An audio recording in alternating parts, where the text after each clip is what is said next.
Hello दोस्तों, नमस्कार। Welcome back to curious story for the daily dose of Indian football. तो आज हम इंडियन फुटबॉल के 5 ऐसे टॉपिक के ऊपर बात करेंगे कि जिससे इंडियन फुटबॉल का फ्यूचर डिसाइड होने वाला है। पीयूआई ओसीआई का टॉपिक, न्यू कोच के ऊपर अपडेट, सुप्रीम कोर्ट में जो न्यू कॉन्स्टिट्यूशन का केस है उसका वर्डिक्ट का अपडेट, फ्रेश इलेक्शन कब होंगे एआईएफएफ में, एंड आईएसएल का फ्यूचर कब डिसाइड होगा। ये 5 ऐसे टॉपिक है कि जिसके लिए फैंस भी काफ़ी ज़्यादा एक्साइटेड है कि क्या भाई इसमें क्या अपडेट आ रहा है, क्या आगे होने वाला है। तो इस वीडियो में मैं आपको इन सभी टॉपिक का करंट स्टेटस क्या है एंड आगे की क्या प्रोबेबिलिटी बन रही है वो भी यहाँ पे मैं एक्सप्लेन बताऊंगा। तो सबसे पहले स्टार्ट करते हैं पीयूआई ओसीआई से। तो रिसेंटली एक स्पॉट ऑन मीडिया करके वेबसाइट है जिसमें एक आर्टिकल आया रिगार्डिंग पीयूआई ओसीआई, और जब भी इस तरह का कोई आर्टिकल आता है ओसीआई के रिगार्डिंग तो फैंस की एक्सपेक्टेशन सडनली एकदम हाई हो जाती है कि हाँ भाई अब ओसीआई हमारे लिए खेलने के लिए एलिजिबल हो जाएंगे। तो उस आर्टिकल में जो यहाँ पे मेंशन किया गया है वो मैं यहाँ पे एक चीज़ क्लियर कर देता हूँ कि जो उन्होंने पाथवे दिखाया है कि भाई किस तरह से ओसीआई प्लेयर इंडिया के लिए एलिजिबल हो सकते हैं और उसके लिए गवर्नमेंट को क्या क्या चेंजेस करने पड़ेंगे, वो बिल्कुल उन्होंने सही तरीके से मेंशन किया है। कि जहाँ पे उन्होंने बोला है कि पार्लियामेंट में गवर्नमेंट को एक बिल लाना पड़ेगा जहाँ पे उनको citizenship act, passport act and उसके बाद आपको नेशनल टीम के लिए जो खेलने के रेगुलेशन है उसमें अगर आप चेंजेस करेंगे तो डेफिनेटली फिर आप यहाँ पे ओसीआई प्लेयर को इंडिया के लिए एलिजिबल करवा पाएंगे। जहाँ पे एक आपको पासपोर्ट के इक्विवेलेंट ही एक्सपोर्ट पासपोर्ट जैसा यहाँ पे यू कैन से कि ओसीआई प्लेयर को ग्रांट करना पड़ेगा कि जिससे वो यहाँ पे अपनी आइडेंटिटी के तौर पे यूज़ कर पाए एंड फीफा एंड बाकी जो इस तरह की इंटरनेशनल बॉडी है उसमें भी फिर उनको क्लियरेंस मिल जाए।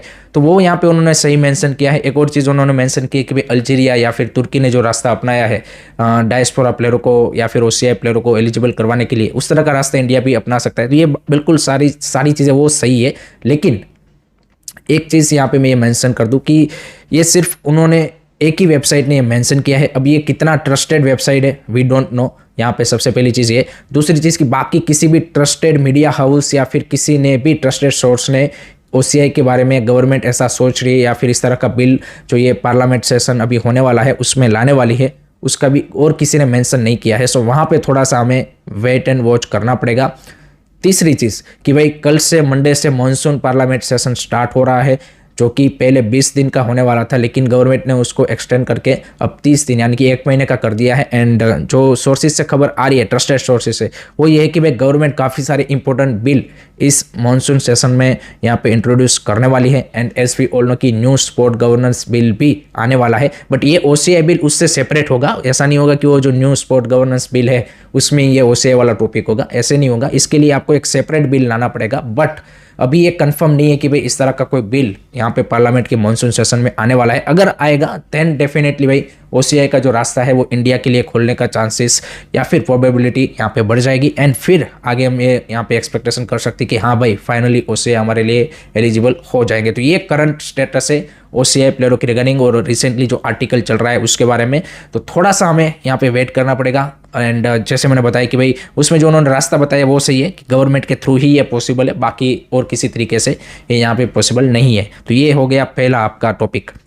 दूसरा टॉपिक है कि भाई सुप्रीम कोर्ट में जो हमारा एएफएफ का न्यू कॉन्स्टिट्यूशन का केस है उसका वर्डिक्ट कब आएगा। ये भी काफ़ी ज़्यादा यहाँ पे फैंस वेट कर रहे हैं क्योंकि बताया जा रहा था कि भाई ये जो मिड जुलाई के बाद यहाँ पे आ जाएगा, लेकिन उसमें भाई डिले हो रहा है। एंड उसका भी रीज़न है जो गवर्नमेंट का जो न्यू स्पोर्ट गवर्नेंस बिल आ रहा है वो, क्योंकि न्यू स्पोर्ट गवर्नेंस बिल में ऐसे क्लोजेस है या फिर जब वो लॉ बन जाएगा पार्लियामेंट में पास होके तो फिर इंडिया के जितने भी नेशनल स्पोर्ट फेडरेशन है उन सब के कॉन्स्टिट्यूशन में यहाँ पे चाहे पुराना कॉन्स्टिट्यूशन हो या फिर नया कॉन्स्टिट्यूशन हो उसमें उन सारे यहाँ पे जो रिफॉर्म्स है न्यू स्पोर्ट गवर्नेंस बिल के वो आपको इम्प्लीमेंट करने पड़ेंगे। तो इसीलिए मे भी ये बताया जा रहा है कि भाई जो सुप्रीम कोर्ट के जजेस है वो थोड़ा सा वेट करेंगे ये जो एएफएफ का न्यू कॉन्स्टिट्यूशन का वर्डिक्ट है उसको देने में, क्योंकि अगर मान लीजिए कि अभी वर्डिक्ट दे दिया और 10 दिन में ये बिल पास हो गया और जैसे ही लॉ बन गया तो अगेन आपको फिर से ये जो न्यू कॉन्स्टिट्यूशन है उसमें यहाँ पे चेंजेस करने पड़ेंगे। तो शायद इसलिए वो यहाँ पे वेट कर रहे हैं कि जैसे ही यहाँ पे वो बिल आ जाए पास हो जाए उसके बाद उनमें से जो भी क्लोजेस न्यू कॉन्स्टिट्यूशन में नहीं है वो यहाँ पे उनको इंटीग्रेट करने पड़ेंगे। तो इसीलिए आप एक्सपेक्ट कर सकते हैं कि मे बी अगस्त में सुप्रीम कोर्ट का वर्डिक्ट इसके रिगार्डिंग आ सकता है। तीसरी चीज़ कि भाई यहाँ पे एएफएफ के इलेक्शन कब होंगे, क्योंकि वो भी उसी के साथ इंटीग्रेटेड है कि भाई जब सुप्रीम कोर्ट वर्डिक्ट देगा न्यू कॉन्स्टिट्यूशन का तो उसके साथ ही वो फ्रेश इलेक्शन के लिए कॉल अप करेंगे। तो उसके लिए भी जैसे मैंने बताया कि यहाँ पे मे बी अगस्त में अगर वर्डिक्ट देंगे तो वही तभी ही वो यहाँ पे उसका इलेक्शन के लिए बोलेंगे। इलेक्शन भी ऐसा नहीं होगा कि भाई तुरंत इलेक्शन हो जाएंगे, आई थिंक थोड़ा सा वो यहाँ पे टाइम फ्रेम देंगे कि भाई नेक्स्ट 1 मंथ में यहाँ पे आपको इलेक्शन का प्रोसेस स्टार्ट करना है। सो हम मोटा मोटी मान के चलिए कि भाई नेक्स्ट 3-4 महीने में अगर यहाँ पे वर्डिक्ट आ गया तो 3-4 महीने में आपको इलेक्शन होते हुए यहाँ पे देखने को मिलेंगे। नेक्स्ट थिंग इज कि भाई न्यू कोच कौन होगा। तो न्यू कोच का जो देखिए सीन ऐसा है कि यहाँ पे ऑलमोस्ट वैसे तो सॉर्ट आउट है ही कि इंडियन कोच के लिए लोग जा रहे हैं, क्योंकि जो विथ इन AIFF जो डिसीजन मेकर है उसमें मोस्ट ऑफ दी लोगों का यही मानना है। एंड फाइनेंशियल कंस्ट्रेंट का भी ये लोग यहाँ पे एक रीज़न दे रहे हैं, जो कि एक्सक्यूज ही है मेरे हिसाब से तो, क्योंकि नेशनल टीम का coach should be your priority, क्योंकि उसके ऊपर ही सारी चीज़ें आपकी डिपेंडेंट है। अगर आपकी नेशनल टीम अच्छा करेगी तो आपकी स्थिति में ये फाइनेंशियल प्रॉब्लम है उसका भी आपको तभी सॉल्यूशन मिलेगा। तो इसी के चलते आपको अगर किसी और जगह से बजट कट करना पड़े तो वो कट करके आपको प्रायोरिटी देना चाहिए कि भाई हम किस तरह से नेशनल टीम के लिए अब बेस्ट कोच लेके आ पाए। लेकिन वो एक डिफरेंट मैटर है। एट द मोमेंट AIFF में वही डिस्कशन चल रहा है कि भाई इंडियन कोच हम लाएंगे, एंड उसमें भी 2 नाम यहाँ पे अभी डिबेट में है, एक तो संजय सेन एंड खालिद जमील। तो इन दोनों में से किसी एक को ये बनाने का यहाँ पे प्लान कर रहे हैं। कोई संजय सेन का फेवर कर रहा है, कोई यहाँ पे खालिद जमील का कर रहा है। So let's see at the end of the day किसको बनाते हैं। एंड आई थिंक इस मंथ के एंड तक ये लोग यहाँ पे जो न्यू हेड कोच है उसका यहाँ पे अपॉइंटमेंट कर देंगे। तो ये अपडेट हो गया आपका कोच के रिगार्डिंग। उसके बाद कई सारे लोग बोल रहे हैं कि भाई ISL का फ्यूचर क्या होगा, ISL होगा नहीं होगा। तो ये अगेन आपका जो सुप्रीम कोर्ट का मैटर है उसके साथ इंटरलिंक करता है। जो न्यू MRA डील है वो यहाँ पे अभी तक साइन नहीं हुई, या फिर आगे नेगोशिएशन भी कुछ नहीं हो रहा due to the supreme court order.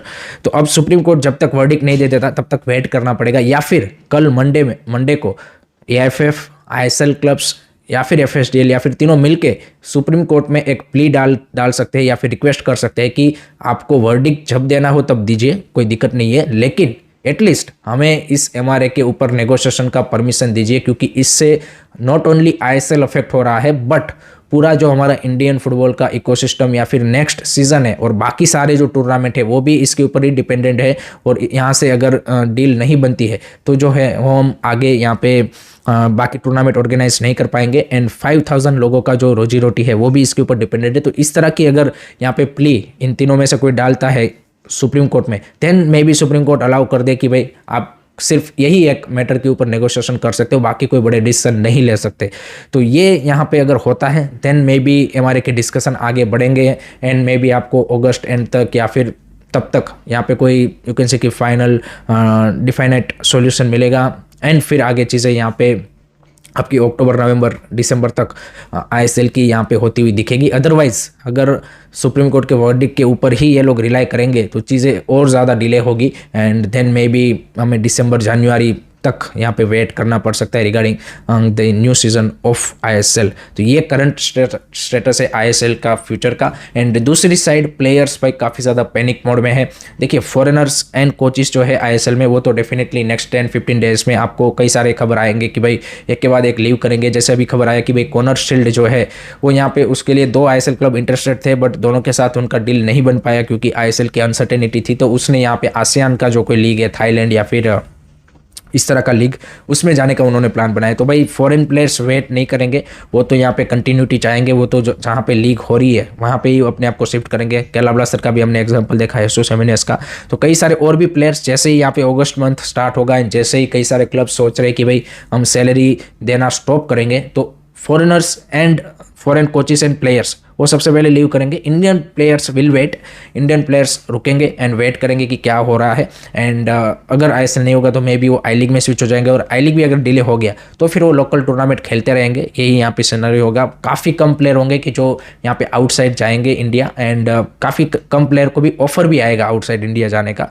ये भी एक रियलिटी है। कुछ प्लेयरों ने एट द मोमेंट यूरोप में जो कुछ इंडिया के लोग हैं उनको रीच आउट किया है कि हमें यहाँ पे ट्रेनिंग का अरेंजमेंट कर दीजिए, बट वो भी अभी डिफिकल्ट हो रहा है। सो ये यहाँ पे सिनेरियो है। तो प्लेयर्स काफ़ी बड़े पैनिक मोड में है। देखिए टॉप प्लेयर्स के लिए ज़्यादा इश्यू नहीं है क्योंकि उनको तो भाई लगातार अच्छी सैलरीज मिल रही थी, बट बाकी जो लोअर लेवल के प्लेयर्स हैं उनके लिए यहाँ पे डिफिकल्टी एट द मोमेंट बनी हुई है। तो ये है वो सिनेरियो अबाउट दी जो इंडियन फुटबॉल के 5 ऐसे टॉपिक है जिससे इंडियन फुटबॉल का भाई जो फ्यूचर है वो डिसाइड होने वाला है। एंड लेट होप सो कि इसके रिगार्डिंग हमें जल्द से जल्द डिसीजन देखने को मिले। एंड इसी से इंडियन फुटबॉल का जो फ्यूचर है वो आगे डिसाइड होने वाला है। सो आई होप कि आपको सभी टॉपिक के ऊपर करंट क्या स्टेटस है एंड आगे क्या पॉसिबिलिटीज दिख रही है उसका आइडिया लगा होगा। So thank you very much for watching this video guys, and अगर आपको वीडियो इन्फॉर्मेटिव लगा है तो please don't forget to like share subscribe curiosity. जय हिंद, जय भारत।